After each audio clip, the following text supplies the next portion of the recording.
here? I have a very special Remington 6-shot revolver given to my stepfather's grandfather, who was a general in the Honduran Army. How come we don't have any cool stuff like this in our family? Because apparently our family's not that cool. I came into the pawn shop today to see if I could sell my late 1800s Remington 6-shot revolver. It's got a lot of history. I really don't know the value of this, so I'm hoping to go in there and see what they can offer me for it and go from there. This revolver was given to my stepfather's grandfather, who was a general in the Honduran Army. It's number 4 of the series. He received number 3 and 4. Okay, General E. Kraft. The story we're told is that Theodore Roosevelt received numbers 1 and 2. And I'm told that the general rode with Theodore Roosevelt and the Rough Riders. This gun on its own is an incredible piece. But if it's associated with Teddy Roosevelt, that brings it to a whole new level. All right, do you have any paperwork or anything on it like that? Not really any paperwork on it. But inside here on the arm, there's a 4. Okay. Was not able to locate a serial number other than the number 4. You have a gun with no serial numbers on it? That's correct. Almost every gun I've ever seen has a serial number on it, so I'm a little skeptical. But if his story rings true, it could make this gun one of a kind and maybe worth a fortune. It's a beautiful gun, but you have no paperwork and there's no serial number on it. And it's also broken, okay? You have definite spring problems back here. The hammer doesn't go back when you pull the trigger. I really want someone to look at this thing. Okay. Let me get him down here. When he comes back, I'll give you a call. Okay. Very good. Thanks. Thank you. All right, thanks, Ben. If this gun is what this guy says it is, it's going to be an incredibly easy sell to any serious collector. You bet your ass I'm going to try and buy it. This is what I called you about. All right, so Rick, what are your concerns? Okay, no serial number, it's broken. And this gentleman right here says it's got a lot of history to it, but no provenance, no nothing like that. Okay. My name is Sean, and I own Tortuga Trading Incorporated, and I specialize in antique arms and armor. So let's just start about what the gun actually is.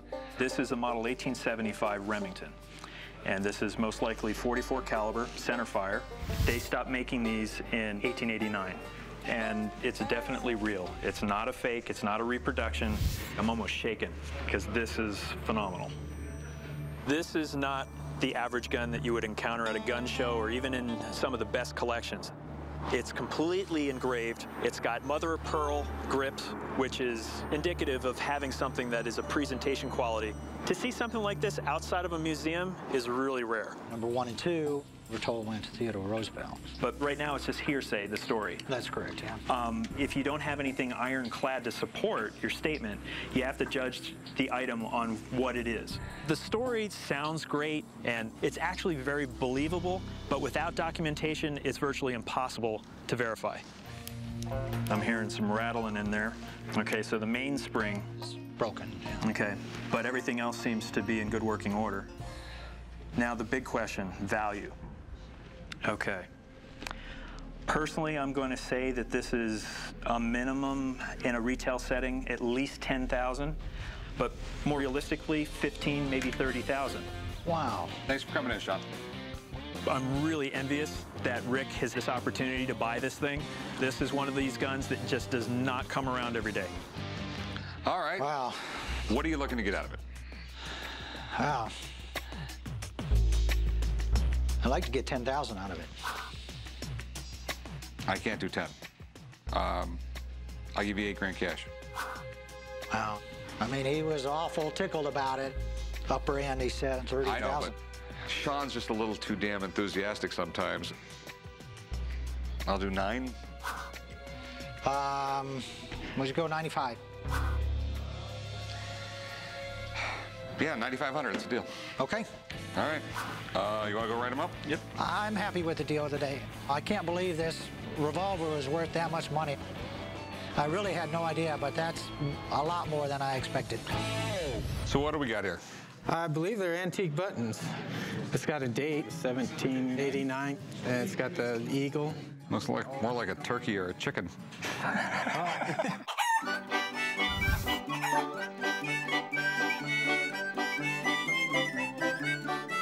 I'm coming into the pawn shop to try and sell my antique buttons.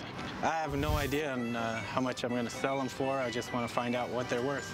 So where did you get these? About 8 years ago, my grandfather passed away, and he left me a big coin collection. And I was going through it, and I noticed these are obviously not coins. So you know anything about these, or? Well, just what I can see, they've got it says "Long Live the President" on one. There's some GWs, so I'm assuming George Washington. It's definitely not the last GW. These buttons appear to be really old, but I have no idea why George Washington is on them. They're definitely cool. I mean, they appear to be old. You know, I'm assuming they're real. I'm not going to guarantee they're real. And they appear to be connected to George Washington. Anything connected to George Washington is worth money, so. He was our first president. He wasn't actually the first president. There was 14 presidents before him. I believe it was Really? 14. Yeah, the Continental Congress elected a president every year. And those were actually presidents of the United States. Really? George Washington was the first constitutional president. That means he was the first president elected after the Constitution was ratified. We actually had presidents before that. They were elected by the Continental Congress, and they served a term of 1 year. So what do you want to do? You want to pawn them or sell them? I'd like to sell them. Okay. My problem is I just don't know enough about these things. I mean, for all I know is you made this thing in your garage last night. Before I make an offer, I really want to bring in an expert and take a look at them. Okay. That'd be all right with Yeah, you? that'd be a great idea. Okay, well, cool. Thanks. The two questions I have regarding these buttons: how old are they, and what purpose were they made for? I mean, for all I know, they were made for George Washington himself. Hey, Dan, how's it going? Rick, good to see you. I'm an expert in early American history and historic artifacts. I also do other presidential and American artifacts that go beyond that period of time. Well, you have an interesting collection here. Thank you. These are coat buttons, large size. This button here has on the back a shank, which is what would be sewn onto the coat. And each one of these has a different motif, celebrating George Washington. At this period of time, he was the most trusted and beloved man in the entire country. And so these were highly prized. People kept them as, you know, as one of the most cherished things that they owned. Some are more worn than others. This button right here, it says, "Long Live the President," with a script GW at center for George Washington. It appears that this may have been buried and discovered. You could see there's a lot of greenish patina on here and a lot of rust. And this button right here, you have a colonial motif of the linked states. And finally, you have this really exceptional example.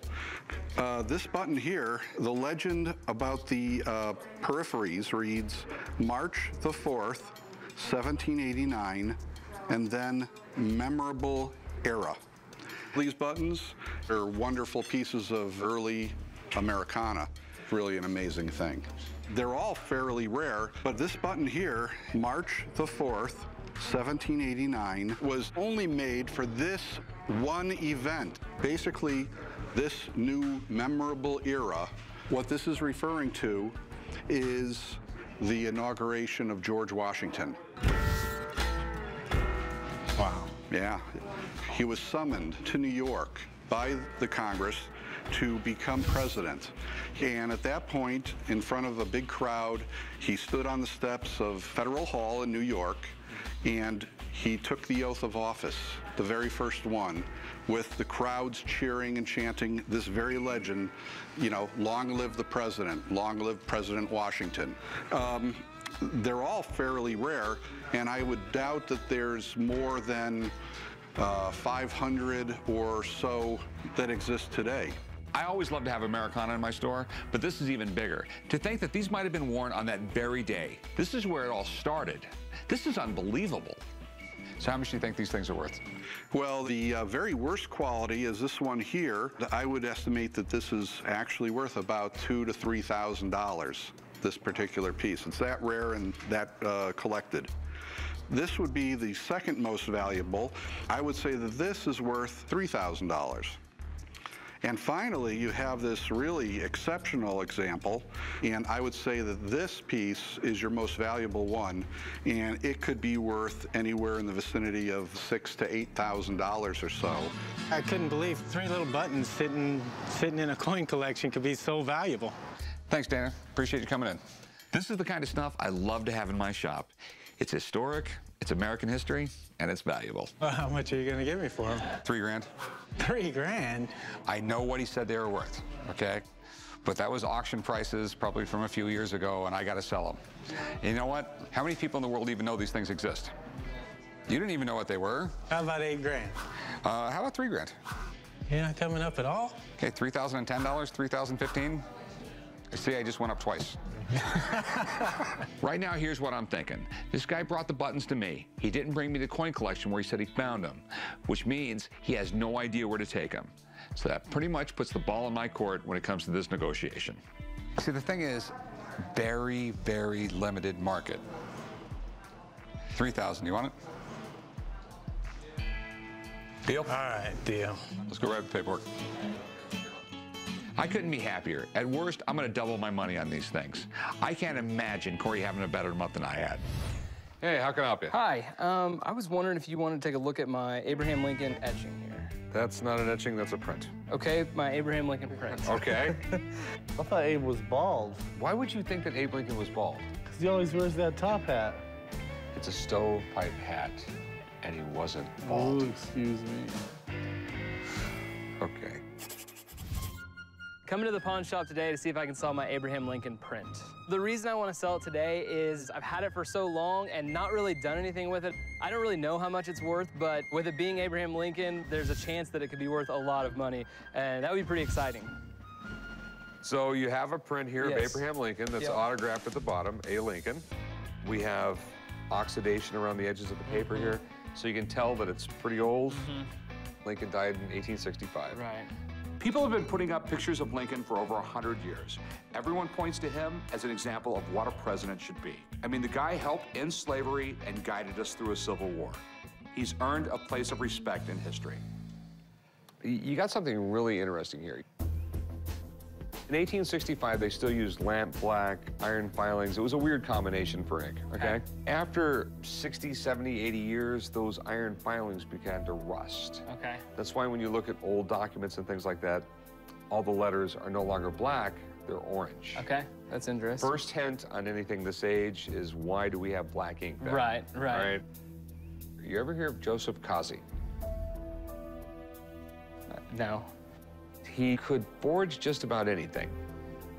Joseph Kazi was one of the most famous forgers in American history. Kazi faked everyone, from Benjamin Franklin to George Washington, and sold them to big-time collectors. He even forged a copy of the Declaration of Independence.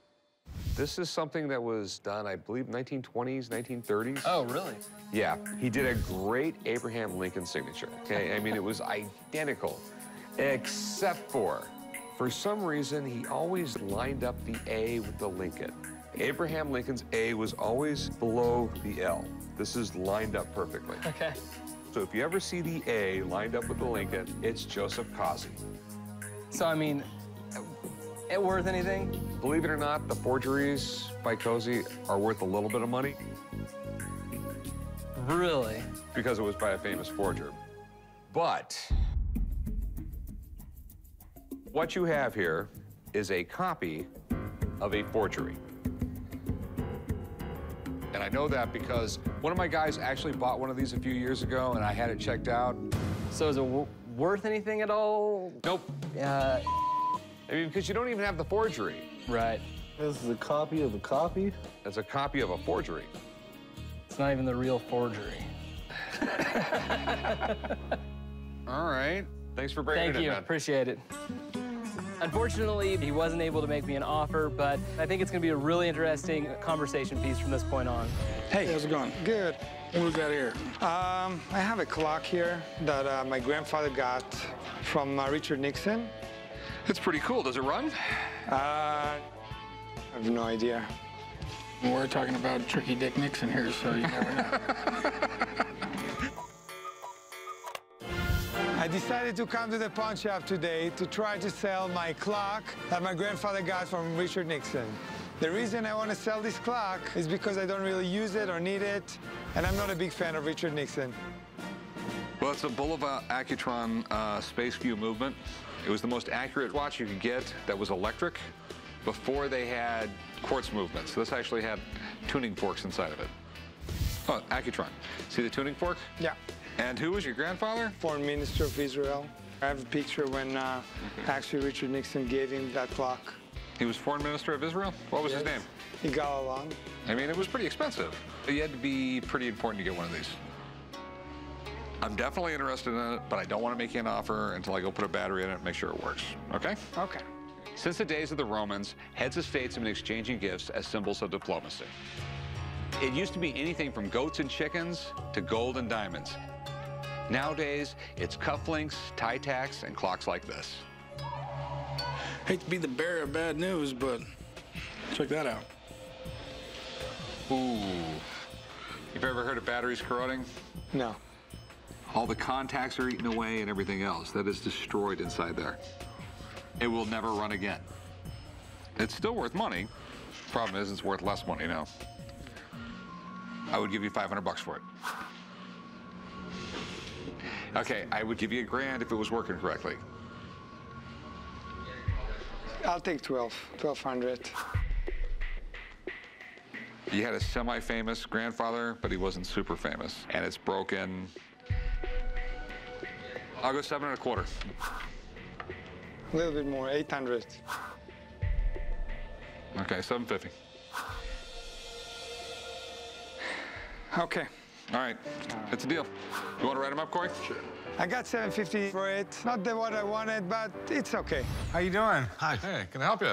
Yeah, I'd like to sell a picture of Mary and Abraham Lincoln from, I believe, 1863. I thought Abe only took photos by himself. What are you talking about? Oh, he's right about that. Are you jealous? Okay. All right, we're running a business here. I'm here to sell my 1863 photo of Mary and Abraham Lincoln.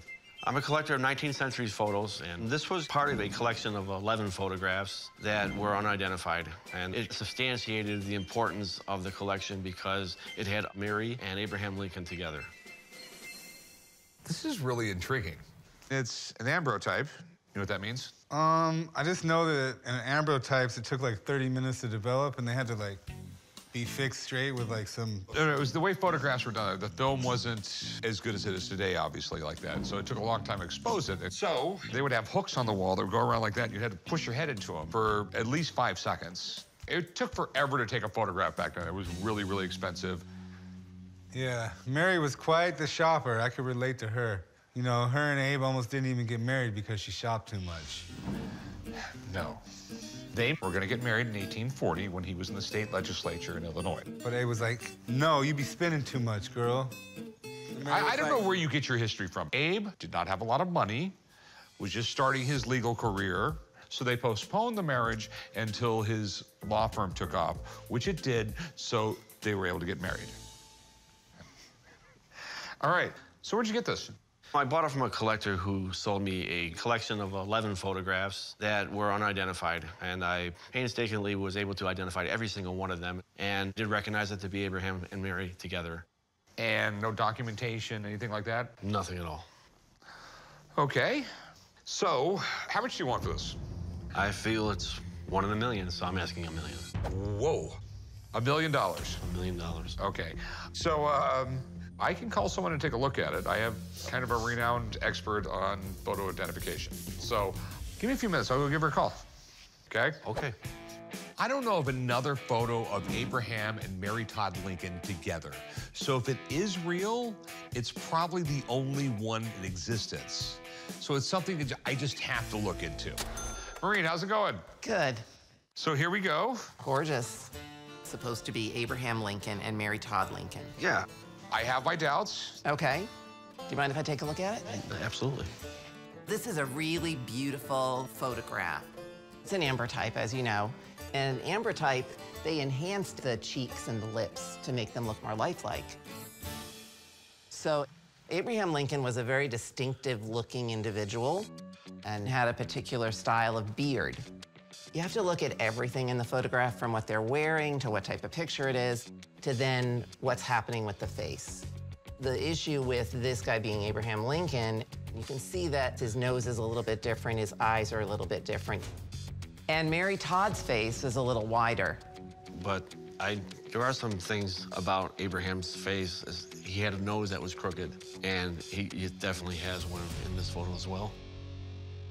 I have to admit, I know why you think this is Abraham Lincoln, because he has that sort of gaunt shape to his head.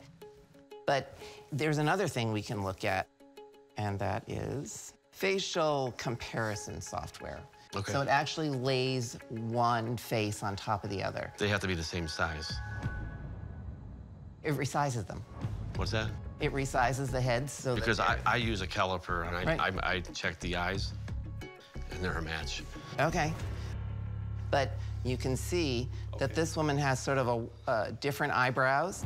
I don't want to be difficult here, but I feel I'm an expert. I look for other things besides just face. I look at the clothes, I look at the background, I check. Yes, so do I. I look at everything. Okay. It's not a problem. It's your career. You have a right to discredit yourself. But you know what? But I've been doing this for a really long time. Okay. And a lot of people come to me saying that they have... They'll be coming to me in 10 years. I'm honest to God. I know, you think this is worth $1 million, and No, you would like it to be worth $1 million. And all I'm saying is, it's my opinion that it's not Abraham Lincoln. Someone's making a mistake. So your opinion is it's not real? It's not. Thanks for coming in. You're the best. Thank you. Okay, so you heard Marine. Okay, so, all right, I appreciate it. Like I said, we can agree to disagree. Yeah, thank you very much. I appreciate it. Have a good one. Take care. Yeah, no, it didn't sell today. That's not a big deal. It will stay in the collection.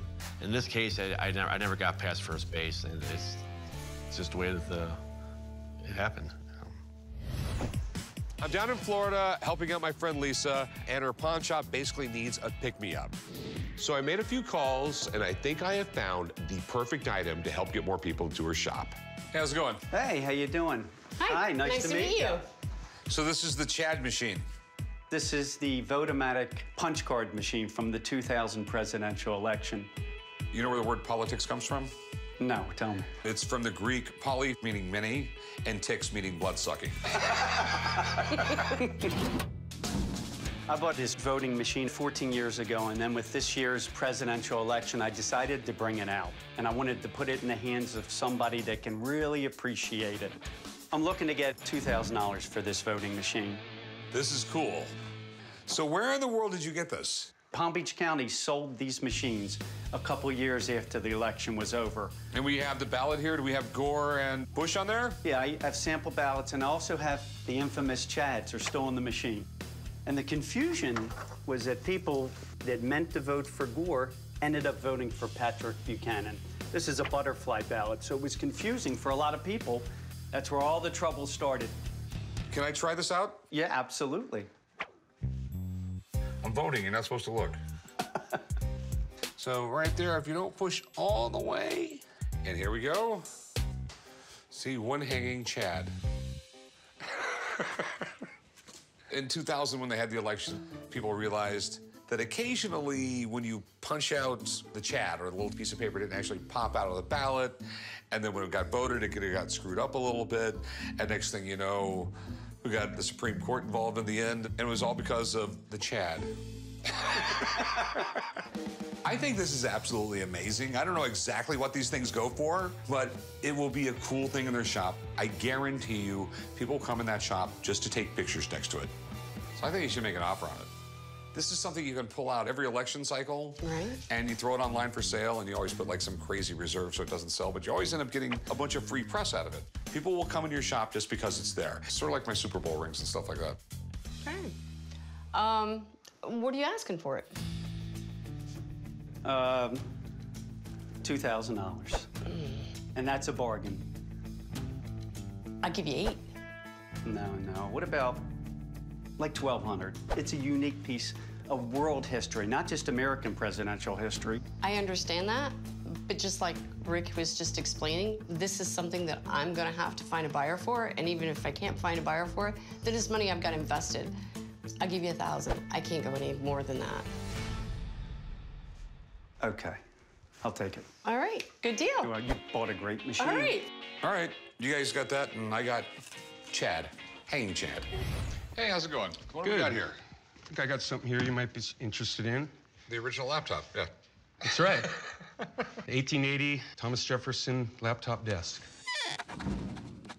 I'm coming into the pawn shop today to sell my duplicate Thomas Jefferson writing desk. I believe my great-great-grandmother acquired it sometime back in 1880. My asking price is $150,000 because President Rutherford B. Hayes commissioned approximately only 10 to 15 of them. Okay, I know what this is. I've actually had one before. It's a replica of Thomas Jefferson's laptop desk. Believe it or not, the whole idea of the laptop computer came from the laptop desk, because back in the day when you were traveling in a carriage or when you were traveling on a ship or something like that, you can't take a desk, and before people had computers, they actually wrote stuff. When it comes to Thomas Jefferson, just about anything associated with him goes for a ridiculous amount of money. He was our third president. He basically was the author of Declaration of Independence. So it's still a replica. Not Thomas Jefferson, but it's Thomas Jefferson-esque. Mm-hmm. How much were you looking to get out of it? I'm asking $150,000. Whoa. $150,000 is just out of the ballpark. People are not going to pay this because you can get something much more historically significant for that kind of money. You don't see the significance of it, the United States of America? No one's going to pay anything like that. I'd give you like $1,000 for it. So apparently we're not going to make a deal? I don't think so. I think I'd rather keep it in the family. Okay. All right. But thanks for coming in, Ben. All right. Thank you. Appreciate it. All right. We weren't able to make a deal today for $150,000 for my Thomas Jefferson writing desk. My asking price was way too high, so I'm going to go ahead and just keep the writing desk and keep it in the family. Hey, how's it going? Hey, pretty good. How you doing? Pretty good. What do we have here? I have an autographed copy of Richard Nixon's memoirs, first edition. Okay. So where'd you get the book? I got it at a garage sale. I just knew it was valuable. So. Got it for 50 cents, didn't you? Yeah, I did. I came to the pawn shop to sell my Richard Nixon's memoirs with his signature. I would say most of the value of the book is based on the signature. Well, I'm hoping to get $2,200 for it. I never read his memoirs. I know a little bit about him. I know he was raised a Quaker. And he was a good vice president under Eisenhower. I think one of his big problems was the fact that he just assumed he was going to be president after Eisenhower. And through the course of a lot of things, it didn't happen. It was one of the closest elections in American history. I think it came down to less than 500,000 votes. And the whole Watergate thing, some people say he really didn't even know about it. What it was people from the Republican Party broke into the Democratic headquarters, and when he found out about it, he tried to cover things up, and he shouldn't. Congress was going to vote to impeach him, but before they could do that, he resigned. He repaired his reputation to a degree after a few years, had an interesting life, did a few bad things, but then again, I'm sure every president does. These memoirs were Nixon's attempt to clear his name and take attention away from the Watergate scandal. I'm guessing that a signed copy would be worth some money because presidential stuff usually does well. So it's signed by him? Yeah, it's actually, there's a page designed for his signature, so. Okay, you're saying that's his signature in pen? Right. Okay. You a fan of Richard Nixon? Well, he was kind of a little bit before my time, but I've been to the Richard Nixon Presidential Library, so I've showed him this book already. Okay, and what did they have to say about it? About 5 years ago, they said it was worth at least $2,500, and they think the signature is real. That is absolutely amazing how they can appraise it for $2,500, and we think it's real. So how much do you want for it? I'm going to ask for $2,200. All right, just so you know, when you go to a library or something like that, you're dealing with people who really don't buy and sell stuff. You're dealing with people who put stuff on display, and what something is worth is very subjective. I'm gonna get a friend down here. I'm gonna have her take a look at it. She will give us a non-biased opinion. Hang out, maybe buy something, figure out where you're gonna spend all that money. Look around. The upside of an expert coming in is that they verify that the signature is real. Well, this is it, the Memoirs of Tricky Dick. It's signed. I'm assuming this was one of those limited editions where he signed them all. Yes, so this is an Easton Press limited edition. They have a whole series of presidents that are signed. This was really controversial when it first came out. He made a deal with an advance for $2.5 million. This is in the 1970s. It's a lot of money. And people were infuriated by this idea that he would make a ton of money after he had just resigned for not being a crook. Okay? So even before the book first comes out, there are whole committees saying boycott Nixon's memoirs and don't buy books by crooks. Okay. Clever, right? Yeah. I mean, it probably backfired on him, because when everyone's boycotting it, everyone's talking about the book, and everyone talks about the book. You probably want to read the book that everyone's talking about. That is the problem. Mark Twain's book, Huckleberry Finn, was banned in his local library, and his reaction to that was, oh, that'll sell us 20,000 copies for sure.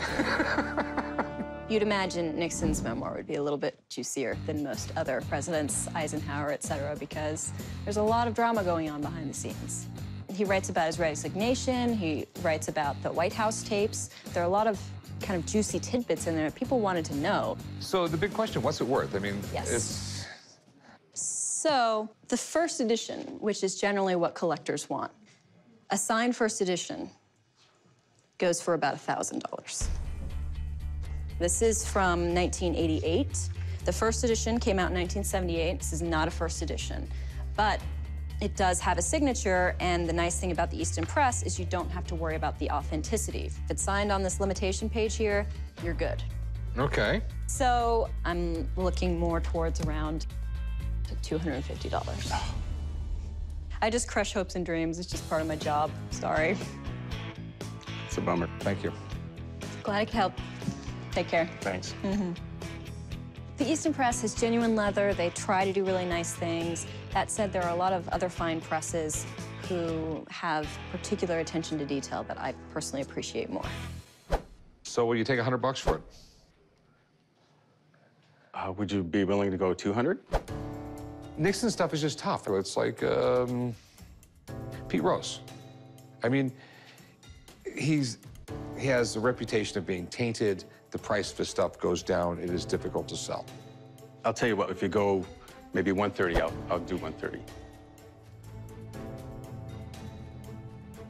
$125. Okay, 125. Okay. Thanks, man. All right, let's go right over there and we'll write it up. You know what? Maybe I'll read it. Can't be that bad. I'm really disappointed. I thought it was worth a lot more than that. Next time, I'm going to bring in my first edition Donna Summers book with her signature. Got this awesome Ronald Reagan foam head from the 1980 Republican Convention. Okay, and how in the world did you get this? When I was 19, a buddy of mine snuck into the convention area. We grabbed it, and I've had it ever since. At 19, I guarantee you I was not going to any political conventions. I'm here to sell my 1980 Ronald Reagan foam head. I've searched and searched online, and as far as I can tell, this is the only one I found in existence. So I know they're very rare and hard to come by. You must be a real big Reagan fan. Absolutely. He was one of the best presidents of the 20th century. You know, he ended the Cold War. Yes. And the guy took a bullet. Crazy, isn't it? What country in the world does that happen in? Only in America. So what are you looking to do with it? I'm looking to sell it. With this crazy political time that we're having now, I just figured it'd be a good time to capitalize on it. One of the great things you got here is that Reagan, probably one of the most popular presidents right now. His stuff is selling for more than most. That being said, you do just have a foam head here. It's collectible. It's not gold. What are you looking to get for it? I'm looking to get $500 for it. I mean, it is cool, but I'm thinking more around $150. I mean, in this time, you know people are gonna eat this up once they see it. I can't take $150. I'll come down to $400. But you'll take 3, huh? $350? 300. $350? 300. $325? Bedtime for Bonzo is not that great of a movie. True, but as a president, we know how good he was. Absolutely, that's why you're getting 300. Just take $300. Come on, it's a foam Ronald Reagan head. Yeah, my mom will be happy I'm getting rid of it too. All right, cool. 300 bucks. Sounds like a plan. All right, well, meet me over there. We'll do some paperwork. Okay. We started out at 500 and it trickled down to 300. Considering I didn't pay anything for it, I think it's a good deal. Drum roll. Whoa. So is this George Washington's too? It is. It's a three-piece suit that he acquired sometime in the mid-18th century. It's amazing that it held up so well. He's a pretty fit guy. No, he was 6'2". He was a tall man, but he wasn't a really large man. So our mannequin's a little short. I purchased this George Washington suit over 21 years ago, and it was one of my first major purchases for my collection of Americana. It's a major highlight of my collection. But if Rick really wants me to put a price on it, I'm gonna put a price on it for him today. I'm just like in awe. It is amazing. If I could go back and have a cup of coffee with just about anybody in history, it'd probably be this guy. He could have been elected president until the day he died, but he stepped down after 2 terms, and he set the standard for presidents to come. To me, he's one of the most amazing men in history. He really is. Oh, yeah. So where'd you get it? It was passed down from family member to family member, and it ended up in an auction in New York City. I was able to purchase it there. A highlight of my collection until I purchased the Washington sword. So it dropped down to number 2.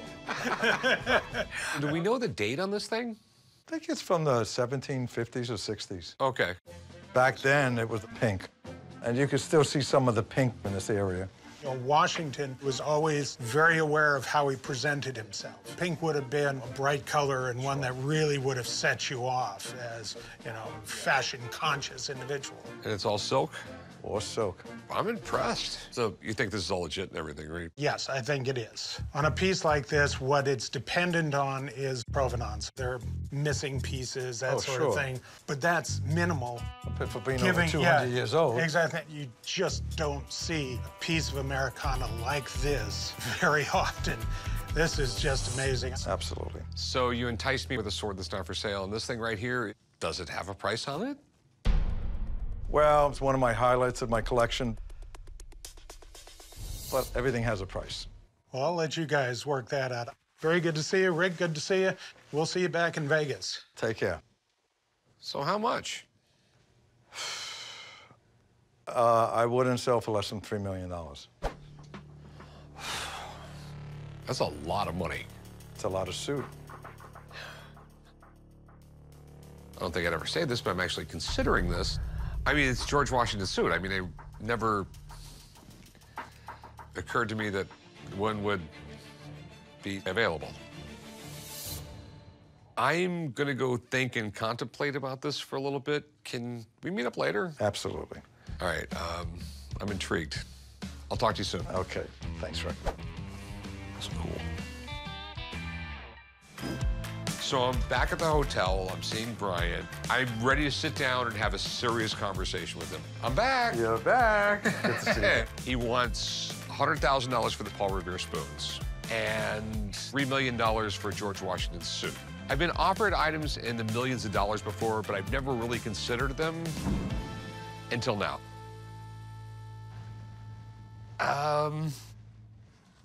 The suit. Okay. You asked for $3 million, right. But what's the best you can do? 1.5? No, I appreciate your offer, but it's really a major part of my collection. How about $2 million?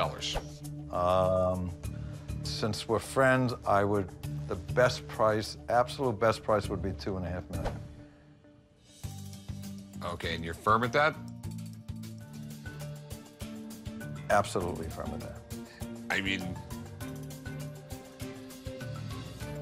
okay, well, I guess the suit's out then. I didn't get the suit, but you know what? It didn't fit me anyway. What do you have? Well, I have FDR film footage from 1882 to 1945. Okay, I don't think you have enough film footage here for that. That's it's almost 60 years of film. Decided today to come to the pawn shop to try and sell this FDR footage that I have. If it's footage that's never been seen before, I feel the value of it is unlimited. Where'd you get this? Well, my husband's cousin died, and that was in his stuff. Okay, and do you have any idea what's on it? We've never watched the film. You could possibly have a very expensive Holy Grail type item here. This isn't the first time someone's come in here with FDR footage. We've had it before, but we've never had film that shows something that nobody's seen before. That would be worth a pile of money. FDR was one of the greatest presidents that there was. Social Security, the Second World War. All behind the scenes being in a wheelchair because of the polio he had when he was a kid. Right. And to say how well people like this guy, I mean, they elected him 4 times. They actually made a constitutional amendment that it can't happen anymore. This guy literally could have been king of the United States if he would have stayed alive long enough. Do you mind if I open it up? No, you can go ahead, open it up. Okay. I mean, is there any relationship to the White House in No. your family that you can No. think of? So, I mean, theoretically, it could be Frank DeRoe.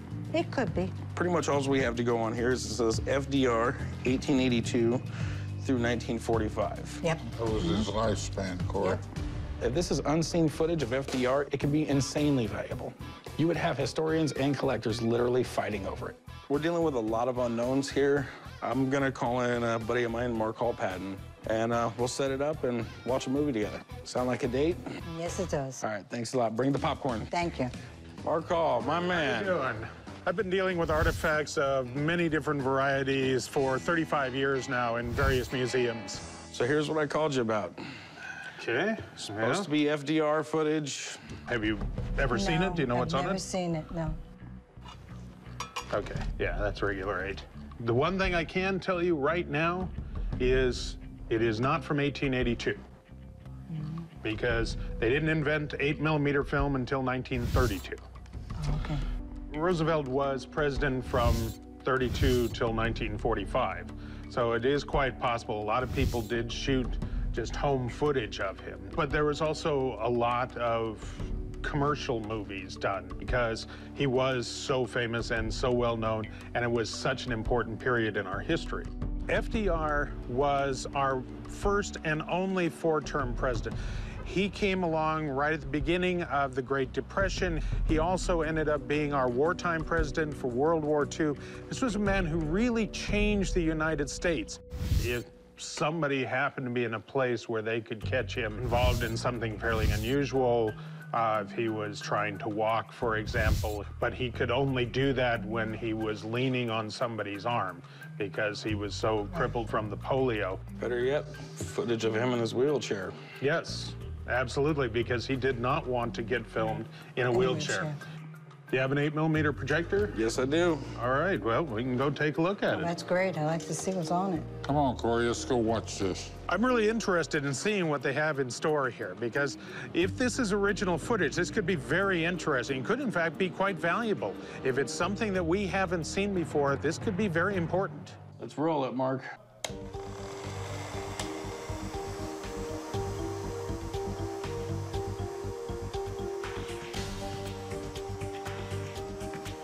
That's FDR, all right. But, yeah, this is not original footage. So what it looks like is maybe a mixture of campaign footage and kind of a story of his life, pretty much all stock commercial footage. It's a biography of him, but it's a commercially produced biography. There would have been a number of them produced. It's probably in public hands at this point. What this is basically just a documentary. This is like what you'd buy on DVD today. I just don't think we're going to be able to do anything with it. I can understand. I was hoping that it was original, you know, non-seen footage, but in watching it, the quality of the film is really good, so I'm going to donate it. I have John F. Kennedy's cigar box he used in the White House. Wow, Pops, check this out. This is John F. Kennedy's cigar box. Sure is. And inside are the remaining unsmoked cigars. Wow, really?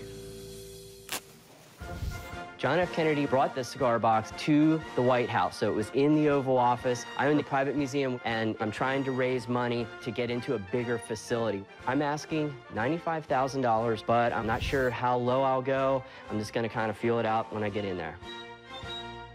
So where did you get it? Mrs. Lincoln, as personal secretary, befriended a man named Robert White, and she gave quite a few items to Robert White. So I made a private deal with the White estate to buy some of the items. All right. His personal cigar box sold for over $500,000 to the guy who owns Cigar Aficionado magazine. It did, but he didn't use that one. This is the one he actually used. This is the auction catalog, and there is a picture in here. Okay. The box contains 11 hand-rolled cigars wrapped in clear plastic. What do we got there?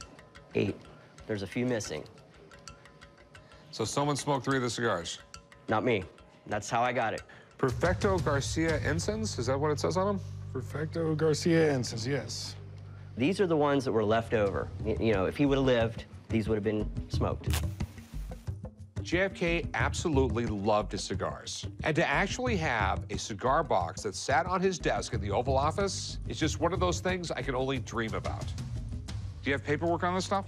Mm-hmm. It's documented by his personal secretary, Evelyn Lincoln. All right. She was there every day, and here you can see a description of the box. This brown mahogany cigar box with a silver plaque was given to President John F. Kennedy by a friend on his birthday, May 29th, 1962. Okay. Do you have a receipt from White? I don't have that with me. See, the whole thing is, I hate it when, like, the chain of custody is broken, you know what I mean? This is one of those once-in-a-lifetime items. If I let this thing walk out the door, I'm never going to see another one like it. How much are you asking? Well, as you know, the other comparable one went for $500,000 or so. I need some quick cash, or else I would just put that in an auction and get 150, 200 grand, whatever it's going to go for. I'll give it to you for $95,000. I think the auction estimate was 100 and it didn't meet it. And you have some other documentation from the White collection that you bought all this stuff from?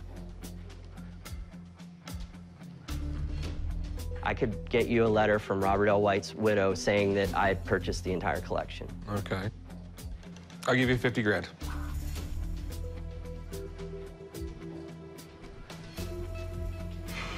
I can't do that. That's cash right now. 70. What do you think, son? I wouldn't pay more than 50 grand, Pops. It's up to you.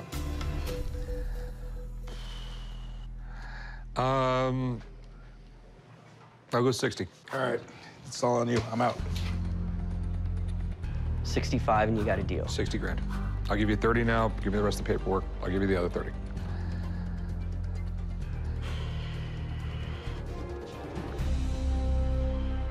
Got it, man. All right. Meet you right over there, and we'll do some paperwork. Okay. I took 60. It's fine, because if I would have put it in an auction, I would have had to wait about 6 months. We need money now to get this new facility, so I'm good. I have President Johnson's golf ball. All right, so how do you know this is President Johnson's golf ball? Because he hit my dad with it down in Mexico. He hit your dad with a golf ball? Yeah.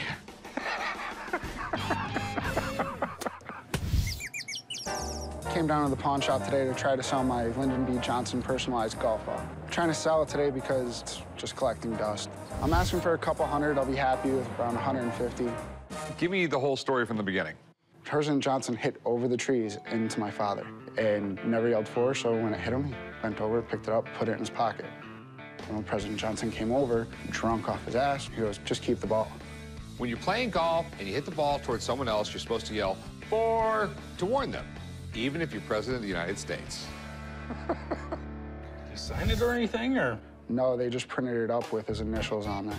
It's definitely cooler than an autograph. A personal item of his, a lot less common than an autograph. At Johnson, he became president in '63 when Kennedy was assassinated. I personally believe he didn't run for re-election because he knew he couldn't win. He got us so deep into the Vietnam War. LBJ did some good things when he was in office. He stood up for civil rights, even when other people in his party opposed it. But he also escalated the war in Vietnam, and a lot of guys died.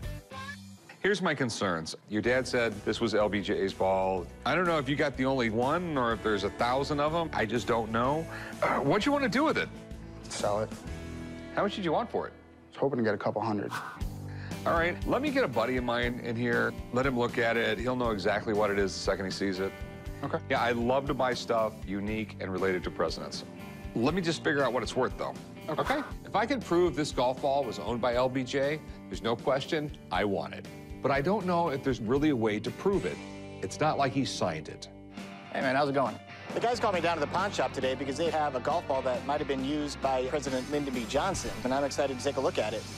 A lot of the presidents played so many different sports over the history. I mean, you have Obama, who's big into basketball. Roosevelt was big into tennis. Reagan played football. Remember the Gipper? Of course. Pretty much every president, especially modern presidents, play golf whether they like it or not. Lyndon B. Johnson is not known to be an avid golfer, but he did play for political reasons. I've seen a few golf balls from different presidents over the years. They don't come up too often on the secondary market, however. So, Rick, what are your concerns about this golf ball? I mean, I just have no idea how rare it is or if it's even real. Well, Rick, this ball, as you can see, it says True Sphere on it. It's got the number 3, and it's got some scribble of what appears to be Lyndon B. Johnson's initials. I have seen this ball before without the initials, and normally what you would see right here where his initials are is the name of the company. It was a company called AJ, and they made balls during the 1960s, and they did all sorts of different things like bags and accessories, you know, commemorative items for like Jack Nicklaus, Arnold Palmer, and so on. Basically, the question is, why are Lyndon B. Johnson's initials on this? With presidential items, once you're in the White House, you get all sorts of cool freebies. Anything from glasses, you know, pens, and in this case, he obviously got some golf balls. So do you think that was the president's golf ball? There's absolutely no way to be 100% sure. First of all, this company is no longer in business. And also, information with presidential items that they received as gifts in the 1960s wasn't recorded too well, not even in the archives. What I can tell you about it, based on other items I have seen from other presidents, it is true to the period, and I've never seen variations of them. So it does appear to be certainly genuine. All right, so what do you think it's worth? Based on items I've seen from similar presidents like Richard Nixon around the same era, I'd probably put this right around $500. Okay. Wow. All right, thanks for coming in, man. I appreciate it. Thanks a lot. You got it, Corey. Hey, man, the ball.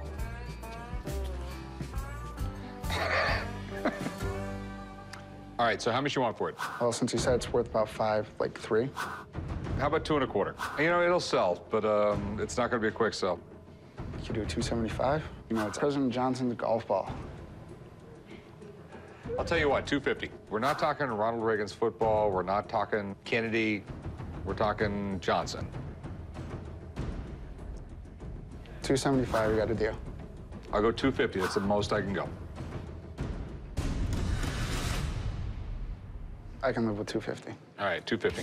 I settled for 250 on it. Now that I got some money, I'm gonna take my wife out to dinner, maybe a show. What I have here is a couple of belt buckles. There was actually commissioned for President Gerald Ford. Pretty amazing. You know, he's basically remembered for being really clumsy. He was getting off Air Force One, he came down, he fell down the stairs. Yeah. And like a week later, he did it again.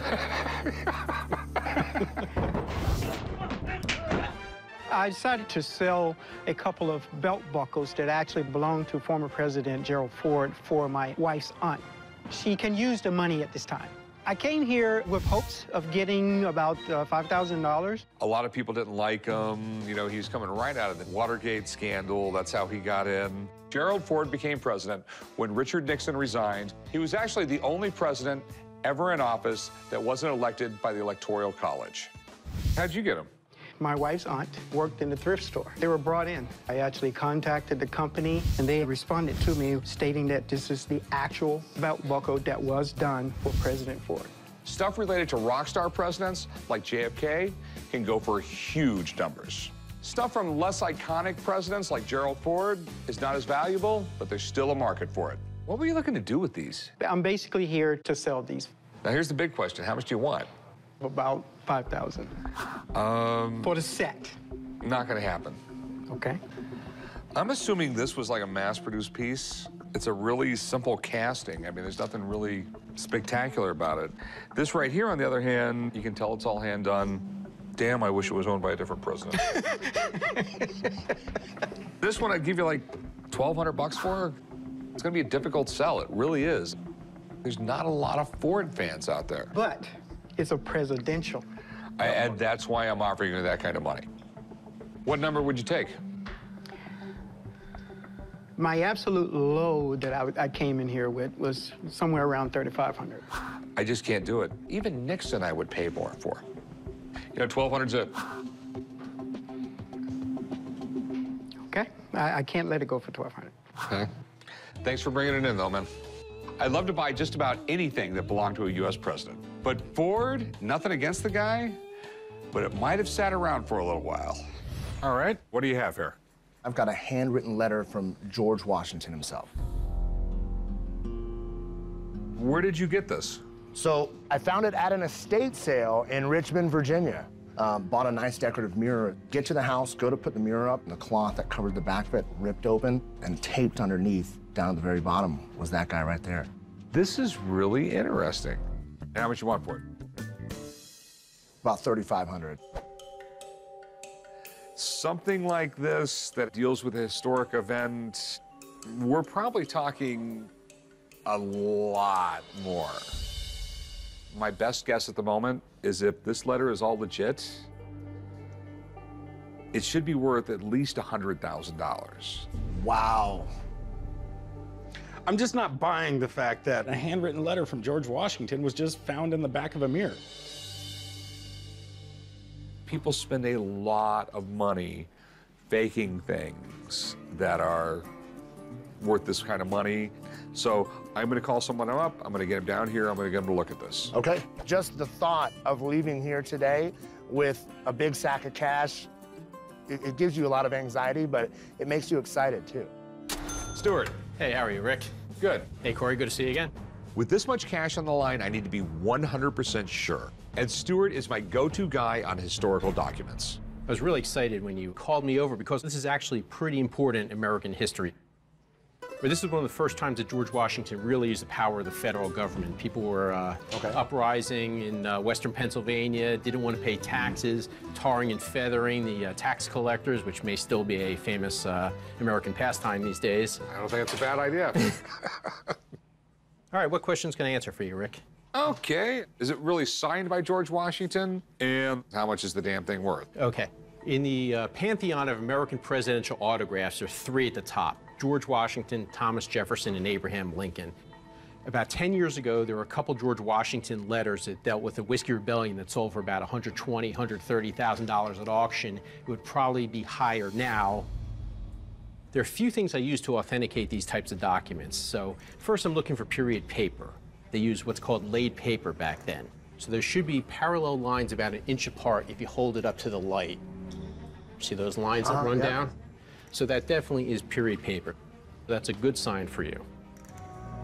The next thing I want to check is to make sure this is in George Washington's handwriting. So I brought in an example here. Let's look at a commonly used word like the. So we can find a word the there and a the there. And if we start looking at the overall feel of it, the letter formation, completely different. So unfortunately, this is not in George Washington's handwriting. One thing this could possibly be is the body of the letter is in Washington's secretary's handwriting, and Washington signed the letter. All right. Let's come over here and look at the George Washington side by side. Here, he signs G.E.O. Washington, where in life, he usually signed G.O. Washington. You can see that it's very different than the way it's written over here. Yeah, so I don't think this is in George Washington's handwriting or signed by George Washington at all. Ah, that sucks. You have a really nice napkin. However, I do believe it is old and antique. This is called a contemporary copy. It probably is 220 years old. If somebody wanted to keep a record of the original, they would make a copy for themselves. This probably has a retail value of about $4,000. Nice. So you're telling me that a copy is actually worth $4,000? Right. Copies can be worth money. And this one has really terrific content. This would be about as good a contemporary copy as you can get. All right, well, thanks for busting his Anytime. bubble. Thanks, all right, nice to see you again. When I came over to the shop, I knew that the original George Washington letter was in the Library of Congress. However, sometimes famous people make more than one copy of famous letters, and I thought perhaps this would be one of them. For example, Abraham Lincoln actually wrote out 5 different copies of the Gettysburg Address in his lifetime. I don't mean to beat you up, but I'll give you $1,000 for it.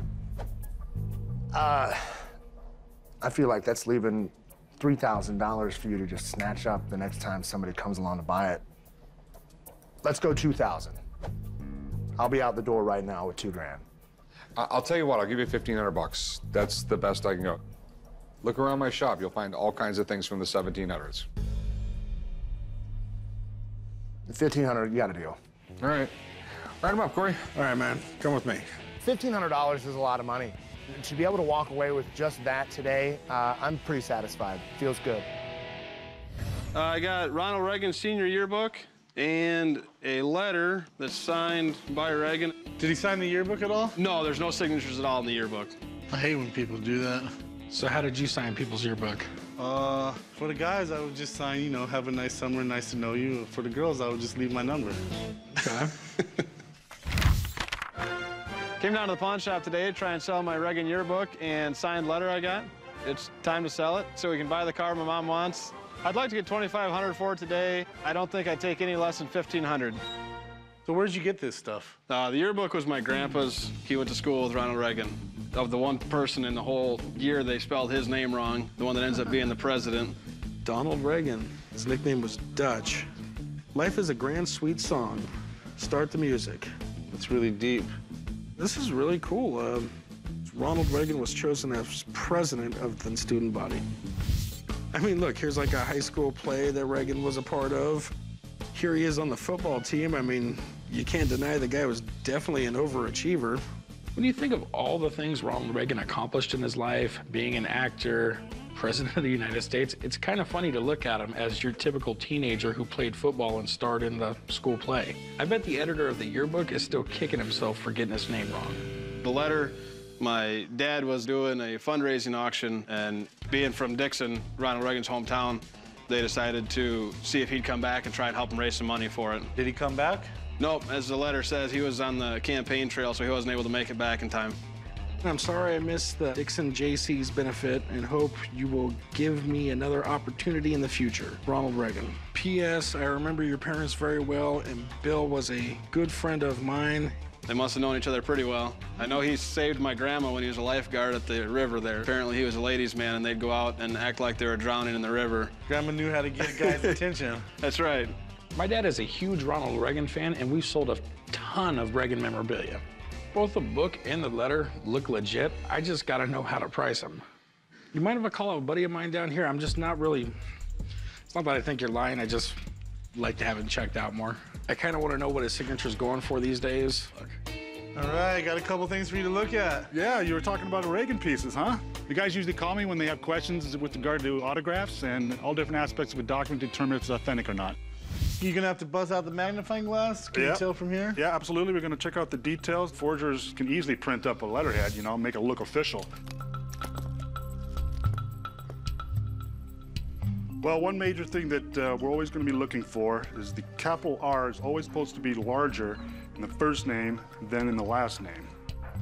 I need to see that the D is tilted back a bit because that's a style that he would always do. Very interesting. T-bars are at the top. Okay. If we take all the evidence together in its totality, this is beautiful. This is 100% authentic. Great. I was glad to hear that it was real. It's pretty cool having something that's signed by Reagan, but it's time to sell it and get some money. So what do you think it's worth? It's not while he was president. If he was president, it'd be worth more. But it is on his personal letterhead.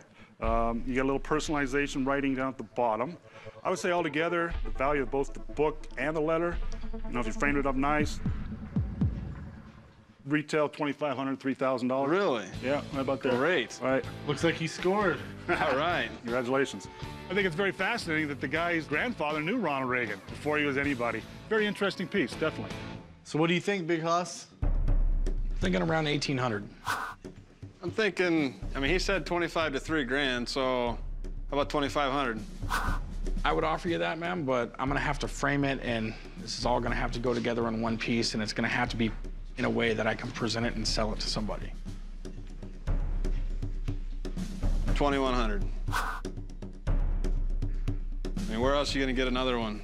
Senior yearbook, signed letter, personalized. Well, if it was personalized to me, it'd be worth something, but I'll give you $2,000 if it helps you out.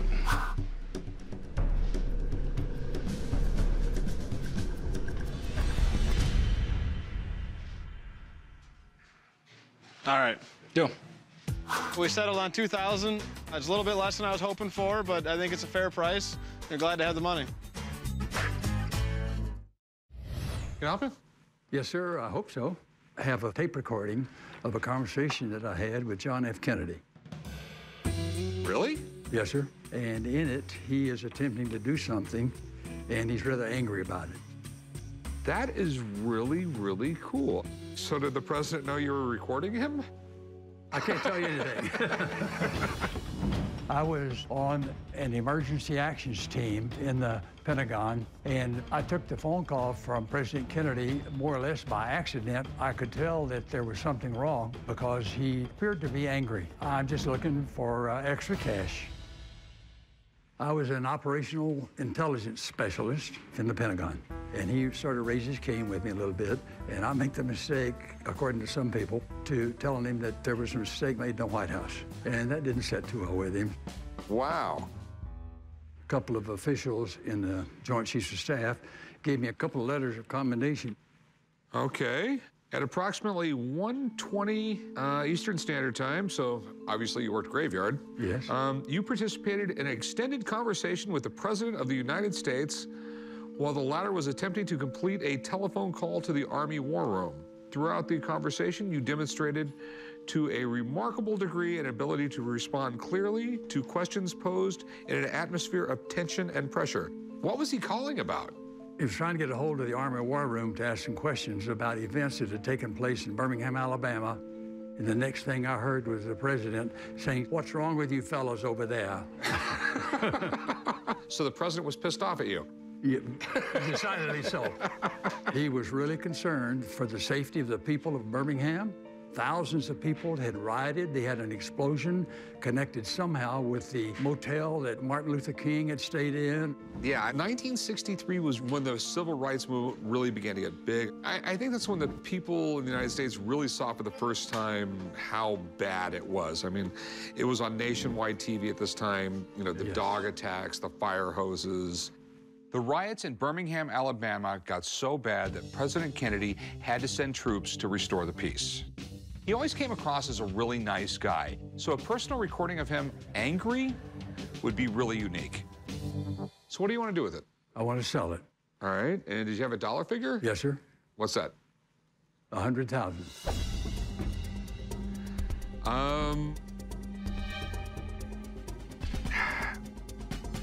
I want to talk to someone about this. I want someone to listen to it, and I think they might have a reel-to-reel. So, give me a few minutes. I'm going to go give them a phone call, okay? Okay, it'll be fine. I've seen just about every piece of presidential memorabilia, but a recorded personal phone call, that's different. The fact that it involves one of our most well-known presidents and it's tied to the riots in Birmingham, this could be a real valuable piece of history. But I want to listen to it. Hey, Mark, Rick. I got a guy here, he's got a tape of JFK yelling at him. It's on a reel-to-reel. You have one that'll work with a reel-to-reel? Can I cruise out? Okay, see you then, man. Bye. All right, I just talked to the person who runs the Clark County Museum system. He's got a reel-to-reel out there. He really wants to listen to it, and he's gonna be able to answer some questions for me. Okay. So, do you mind meeting me out at the Clark County Museum? No, not at all. I think he'll be surprised at what went on in the conversation. I think he was really surprised about how much I asked for it. Should we take a listen? Let's go listen to it. Some people think that I sleep in my hats. I don't. If I'm working at my desk or working at the museum, it stays off. Or if I'm taking a shower. Commendation from General Unger. Okay. May 13th, 1963. This would have been during the Birmingham riots. Exactly. Okay. The president called in troops to go in there, and the local authorities were doing their darndest to keep the troops out. I can imagine that the president was probably pretty much on edge because things were so close to completely coming apart in Birmingham to where we might have had to occupy an American city. Yeah. So do you remember what the conversation was? One of his people had made a mistake and had given him the wrong number. And he was trying to blame us, and I more or less wouldn't let him. One normally does not talk back to the president. That's correct. Well, shall we listen to it? Please do. Hello. Yes, sir, Mr. President. It's taken me 7 minutes to get you fellows over there. Well, what can we do for you, sir? First, I don't understand why it takes 7 minutes to go from the White House to the war room over there. Sir, it shouldn't have normally. Evidently, someone at the White House pushed the wrong button, sir. That's the only explanation. Now, wait a minute. Let's get it straight. First, I got the regular war room, and then they weren't able to switch me over to you. Don't they have a connection around there that can switch me from one war room to the other? We do not have patching capabilities. Whoever used that line from the White House used the wrong line, sir. Can you find out who we're supposed to call in the future so we know get every number right so we don't have to screw around like this? All right, now you tell them the fellow downstairs what he called wrong. Yes, sir. Now, I just wanted to find out what units you were moving to McClellan and to Maxwell. That's it. Okay. That's it. That's neat. Yeah, That's an interesting piece. He was not happy. Would this be considered public property? By mid-62, they were recording in the White House, and they were recording telephone conversations as well. And those tapes are now publicly available. So what you're saying is that this is probably in the Kennedy Library or the National Archives, and this isn't like the only recording of JFK being pissed off over the phone? Yeah, I think this is in either the Kennedy Library collection or the National Archives. If this tape does exist elsewhere, it might make my tape valued at a much lesser amount? Yes, it would be available elsewhere. I don't know that it would have a lot of collector value. I see. I hate to do this to you, but there's no way I could buy this. Yep. I think you have something really neat to pass down to your grandkids. Okay. It was great listening to it, though. Yeah. When he told me that the tape probably had been recorded by the White House, it really shocked me because I had no idea. The thought had never occurred to me. I thought I had a one-of-a-kind deal. How you doing? I'm pretty good. What can I help you with? Well, I've got something pretty interesting for you to take a look at today. This is a unique piece of American history right there. That is an 1863 book about the Battle of Gettysburg, and there's a map inside. Okay. It's a really cool map, and it's not ruined. I'm here today to sell an 1863 Civil War book that contains the first ever map of the Battle of Gettysburg. I go to auctions frequently, and I bought a box lot, and inside of that box lot was this Gettysburg map. Pretty interesting. It looks like it's in great shape. That's one thing that stands out about it is the condition. This literally looks like it rolled off the presses yesterday. Do you know much about it? Yeah, so there's a lot of detail in this map. It was actually put together by a gentleman named Theodore Ditterline. His name is right there. And he created the map based on first-hand accounts of people who were eyewitnesses to the three-day battle. You can see the topography of the battlefield. It shows troop positions, troop movements, railroads. It's also considered to be the very first map of the Battle of Gettysburg. It's really, really interesting. Have you read the whole book? Yeah, and it goes into a lot of detail. For example, it mentions in the beginning about a General Reynolds who had a bullet through the neck. Okay, I mean, this really was the most important battle of the Civil War. If the South won this battle, they would most likely have won. You know, everyone was just assuming that Lee would win. Everyone considered Lee this amazing, unbeatable general. And the South was just winning and winning and winning. So, you know, there's a good possibility that Lincoln would not have been reelected. This is one of those monumental events that if it went any other way, it would have completely changed the history of the world. How much you want for it? Well, I was looking to get $10,500 for it. Through my research, I found that they've sold a similar copy in lesser condition for $13,750. Okay. So it's that caliber of a book. Do you know if this is the first edition, second edition? That's a great question. I don't know. I've tried to figure that out. I'm not sure. Okay. I know someone who will be sure. I'll have her come down here. She'll know everything about this. She'll know if it's a first edition, second edition, whatever printing. Yep, sounds great. She'll know way more than you want to know about it, okay? Let's do it. I think it's great that an expert's coming in today to look at my map. It's scarce and it's in fantastic condition, and I think an expert will really be able to validate that. Rebecca, how's it going? Hey, Rick, how are you? I'm doing great. Hi. Hi there. Nice to meet you. What do we got? The Battle of Gettysburg with a map. Right. Well, the impressive thing about it is this map here is actually kind of a big deal. Okay. This map is the first contemporaneous account of the Battle of Gettysburg. So you have individual accounts that are done by war correspondents and magazines and things. And this is the first sort of separate publication that describes exactly what happened during the turning point of the Civil War. What's great about it is that the description comes with this chromolithographed map. So you can see you've got all the setup of the battle over 3 days. And of course, you have the really famous fishhook line here of General Meade and the Union forces. This is a really famous sort of line here. This is what they were holding, and holding this was essentially what was going to win or lose the battle. You see here, this is within months of this battle happening, right? There's a real sort of electricity about this map. When you can see this invasion, this is the beginning of the mythologizing of this battle. This whole 24-page pamphlet, this is all meant just to describe this. This publication, make no mistake, it's about the map. Okay. And they're just adding this essentially as a way to bolster what they're showing on the map. Was this the first edition? Yes, this is the first edition. This is a document from the time when it was happening. I mean, this came out before the whole war had been concluded and before we really knew how everything ended, right? This is a really special moment. But the pamphlet itself has a number of condition problems. We've got a little bit of a tear here, which is really common with folding plates like this. But this map is often taken out and framed or something like that. So having it intact is a real, like, win. Well, you know why you're here. What's it worth? Cut to the chase. Yes. I mean, I've seen this particular map go for as much as $15,000. Given the particular condition issues we've discussed, I'd put somewhere closer to $12,500. All right, thanks. I'll call you if I get it. What will you realistically take for it? $10,500. I'll give you $6,500 for it. I think that this is an item that's not going to sit on a shelf. I think that it's highly desirable. It's desirable to a degree. Okay? And there's tons of Civil War collectors.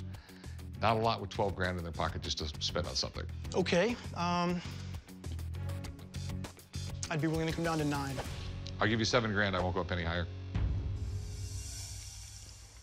I think I'm ready to part with it, and 7 grand works for me. All right, 7 grand. All And right. we'll meet you right over there, and we'll do some paperwork. Sounds good. So I'm walking out of here today with $7,000. I came in here with 0, walking out with 7, and that's fantastic. Hello. Hello, I have something here you might be interested in. It's from the West Wing of the White House, and I think that was the reporters covering the White House because it's non-secure. Okay, so this is a non-secure one, so this would not be the phone you go like, yes, Mr. Putin. You're correct, correct. I have a Reagan-era White House telephone. I got it from a person that was classified to work on the Centrix phone system in the White House, and they were allowed to keep one. I'd like to get $1,200 for the phone. This is really cool. The White House got telephones really early. I think their phone number in Washington, D.C. was 1. No, I mean, this is super cool. I mean, there wasn't actually a telephone on the president's desk until Hoover. Before that, he had to go into the hallway. But then again, you have to understand, they thought these were sort of a nuisance. They didn't look good on a desk or anything like that. And I think it was during the Clinton administration, they redid the phone system. And anything presidential sells, especially something that was in the White House for a while, how much you want for it? I'm asking $1,200. Okay. I've actually seen these things sell before. And, you know, last one I saw sell was sold for right at $500. So I'd give you $300 for it. I think the market is pretty good because I call it a bipartisan phone. It was 3 administrations it survived through. I only found one other in existence, and that was for $1,500. So I thought 12 was a fair ask. Okay, but I can go $300. $350 and you own a phone. We got a bipartisan deal. Thank you, sir. I'll meet you right up front, and we'll do some paperwork right around the corner up there. Okay. We were able to make a deal today for $350, and I will take that money to go see a rocket launch at Cape Canaveral. How you doing? I'm good. How are you? I'm good. What can I help you with? I have a one-of-a-kind presidential plaster Easter egg. What's so presidential about it? Well, it's signed by George W. Bush, George Bush, and First Lady Barbara Bush. And each one added their own rendition of an Easter bunny. It looks excellent. I've been collecting political autographs all my life, and I came across a listing for this piece, and because it's so unique, I just had to have it. I feel that artwork and a signature reflects their personality. I've never seen something like this before. Do you know who this was made for? From what I was told, it was done around Easter time in Houston at George Bush Sr.'s home, and they were doing things for charity events. Oh, that's pretty cool. You mind if I take a look at it? Sure. We got, what's that say? Bunny by Bush? Bunny by George Bush, that's Sr. Okay.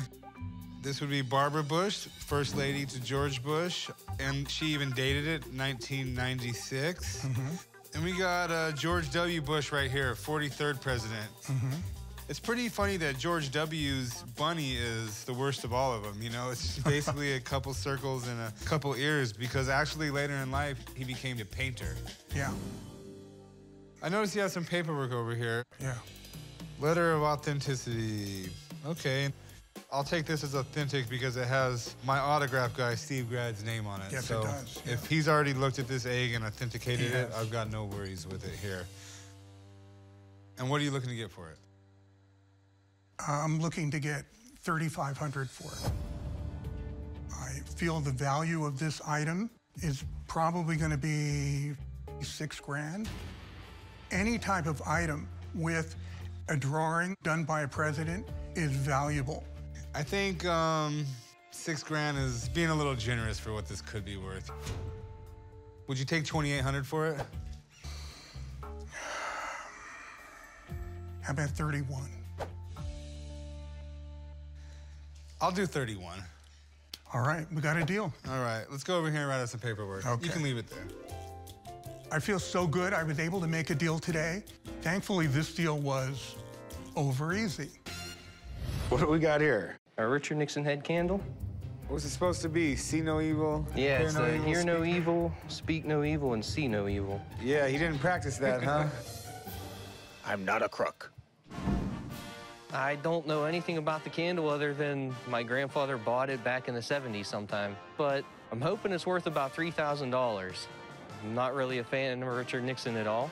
I just thought it was creepy, and that's why I liked it.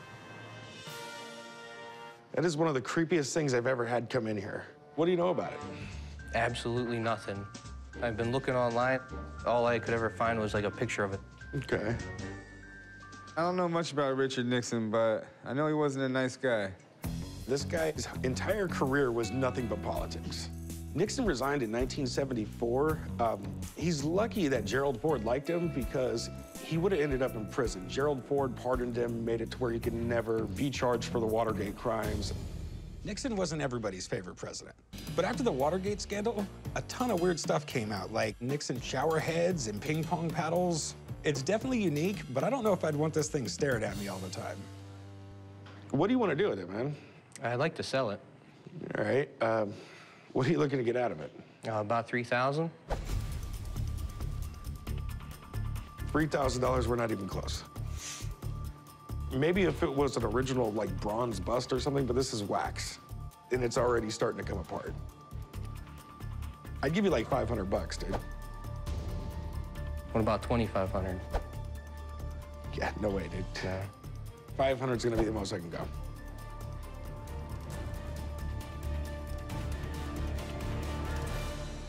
Yeah, it's got too much sentimental value for $500. Sorry we couldn't make a deal, man. Well, I appreciate you coming down, man. Thanks. Take care. I'm a little disappointed, but the more I think about it, the more I want to put it back on the hutch I have in my living room and let everyone tell me how creepy it is again. Hey, what's going on, man? Hey, how you doing? I'm here to sell my Dwight D. Eisenhower doll. Shouldn't you call it an action figure, bro? What you got here, Corey? It looks like they kind of did a cross between a Herman Munster doll and Dwight D. Eisenhower. It's a figure for Dwight D. Eisenhower. He's in his Army fatigues. It was made in the 60s. I'm hoping to pick up $800 for it. I think the least I would take is $600. What you think, Grandpa? Dwight D. Eisenhower is probably one of the 5 top presidents of the United States. I was 16 then, so I wasn't interested in politics, Corey. Yeah, you were out chasing Grandma around. Yeah, stone cold. He was a 5-star general. He organized the Normandy invasion. He was a no-nonsense type guy. It took him 4 years to build the interstate highway system. It'd probably take 50 years if you tried to do it today. If you think about it, they've been working on I-15 literally my whole life and haven't got it done yet. As president, Eisenhower helped end the Korean War. And as a 5-star general, he helped us win World War II. I guess that's why everybody liked Ike. General of the Army, you can position him into many historic poses. Contents made in Hong Kong. What, are you playing with it now? No, not really. How much do you want for it, man? Just out of curiosity. I'd like to get about $800 for it. Ouch. I like Eisenhower, but I really don't know if I like him that much. I wish the face was flesh-covered. Yeah, I mean, all that being said, man, I know plenty about Dwight D. Eisenhower. Don't know much about dolls. Yeah, I don't know much about dolls. Presidential collectors generally aren't doll collectors. So I don't really know if the two are gonna mesh. It could be worth $100, it could be worth $3,000. I have no idea. Let me get a buddy of mine down here to kind of check it out. Okay. I think the older guy in the pawn shop, he really likes Eisenhower, so I'm hoping I walk out with a pretty good payday. Johnny, what's up, man? Hey, what's up, fellas? How you doing? How you doing, buddy? Good to see you. So, we have a Dwight D. Eisenhower doll that he wants a lot of money for. All right. You mind if I take a closer look at the figure? Feel free. This is really neat. I mean, this is all articulated, everything, the feet, the hands. And it's really well done for the time. Sounds like Dwight D. Eisenhower with Kung Fu grip, right? Right. Mark's company, they did a lot of wind-up toys, they did figures, they did bikes. You name it, they did it. Most people you ask under 40 who Mark's Toys is, they couldn't tell you. But back in the 50s and 60s, they were probably the biggest toy company in the world. Okay, that sounds kind of exciting to me. You know, it's made to exact detail of the general, everything from the stars to the hat to the uniform. I mean, it's made really well, even the face sculpt. And I mean, they put a lot of pride into this piece. Would this have been purchased by kids or adults back in that era? I would say more than likely it was a keepsake for an old veteran. This was your general. I mean, he led you into battle. So, I mean, to have a positive piece like that, I mean, he was a role model at the time. Pretty much Dad would take his son toy shopping, and then he'd see this on the shelf and be like, all right, I'm gonna take that one for me. So it wasn't a toy, it wasn't something that was played with. It was made to collect at the time. Is there a market for stuff like this still? Well, a lot of times when it falls into 2 or 3 different categories, it definitely gives you more buyers out there in the market. It's a World War II buff. You know, they'd probably want to have this on their shelf. Okay, good. Or you have somebody that collects a lot of the Mark's toys. They would want to add this to their collection. All right, Johnny, what's this thing worth? Well, it's in great shape as far as the figure goes. Everything looks complete with the cardboard inserts. You have the box. Comparables for items like this go in the $200 to $300 range. I would say you're probably closer to the 200 range with the face being like that. Wow. I was hoping it'd be worth more than that, being as old as it is, in immaculate shape, and the box is in pretty decent shape. Yeah, I mean, most of these, when you do find them, you find them with the box. When something's made to collect, it's generally not collectible. Beanie Babies are the perfect example. Everybody went crazy for them. Everybody collected them. Now there's some you can't even give away. Appreciate it, man. All right, guys. You're the best, dude. Hey, take thanks, care. Johnny. No You're problem. the man. Thank you. This wasn't a toy really meant to be played with. So the chances are a lot of these survived, and just the demand just isn't there for this piece at the moment. I ain't paying over a $100 bill, Corey. I don't believe I'd let it go for less than $300. It's a nice piece, but the money's not there. Yeah, I'm just not gonna be able to pay more than $100 for it, man.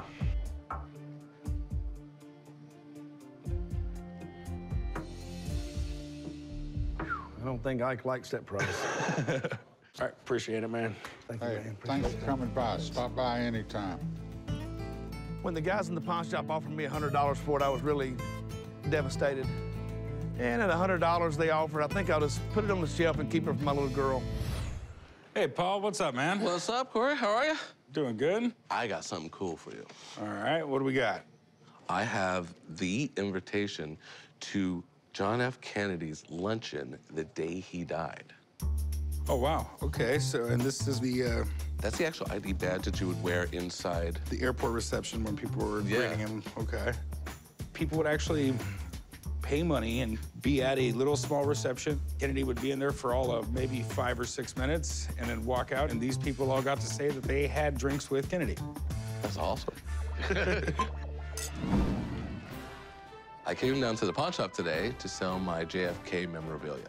I kind of like history, but I'm more interested in like the conspiracy theory on all that went on with it.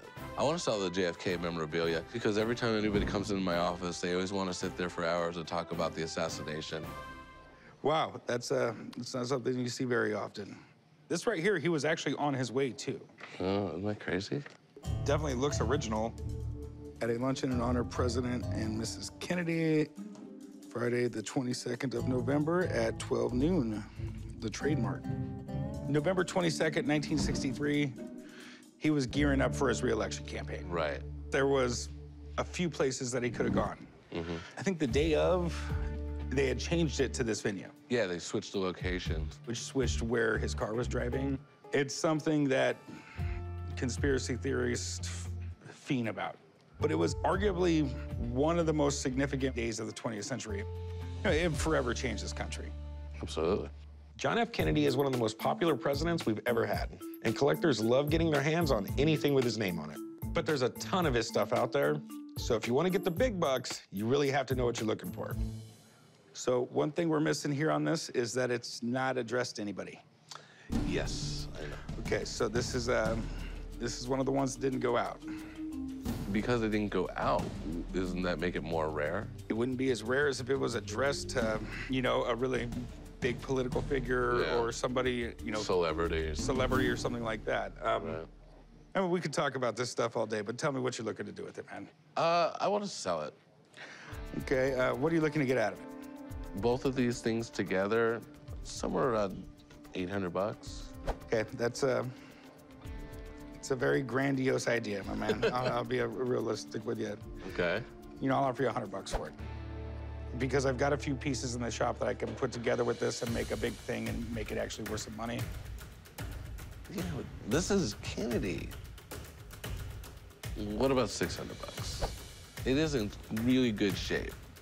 I'll go 150. That's the most I'm gonna pay. It really is. I will go jump on my computer and find some cooler Kennedy stuff for less money. What about 300? I'm telling you, I'm about to drop down to 125. All right, let's stop there then. I'll take the 150. 150? Cool. I'll meet you right over there. Do some paperwork. Cool.